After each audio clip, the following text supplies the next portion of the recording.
மயிலாடுதுறை மாவட்டம் தரங்கம்பாடி தாலுகா தலைச்சங்காடு கிராமத்தில் பிரசித்தி பெற்ற சல்லிக்கொள்ளை மாரியம்மன் கோவில் உள்ளது.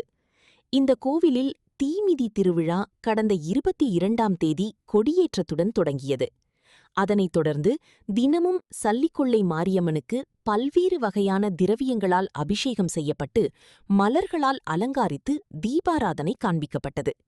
விழாவின் முக்கிய நிகழ்ச்சியான தீமிதி திருவிழா இன்று நடைபெற்றது. இதை முன்னிட்டு குரங்குபுத்தூர் ஆற்றங்கரையில் இருந்து பக்தர்கள் பால் காவடி, அலகு காவடி எடுத்து கோவிலை வந்தடைந்தனர். கோவில் முன் அமைக்கப்பட்டிருந்த தீக்குண்டத்தின் முன் சல்லிக்கொள்ளை மாரியம்மனை எழுந்தருள செய்து தீக்குண்டத்தில் சக்தி கரகம் இறங்கியதைத் தொடர்ந்து காப்பு கட்டி விரதமிருந்த நூற்றுக்கணக்கான பக்தர்கள் தீக்குண்டத்தில் இறங்கி தீமிதித்து நேர்த்திக்கடன் செலுத்தினர். மேலும் 16 அடி நீளமுள்ள அலகு காவடியுடன் பக்தர்கள் தீமிதித்தது காண்போரை மெய்சிலிர்க்க வைத்தது.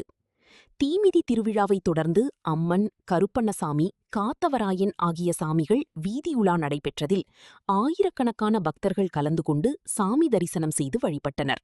செய்திகளை உடனுக்குடன் தெரிந்து கொள்ள லைக் பண்ணுங்க, ஷேர் பண்ணுங்க, சப்ஸ்கிரைப் பண்ணுங்க, மறக்காம கமெண்ட் பண்ணுங்க.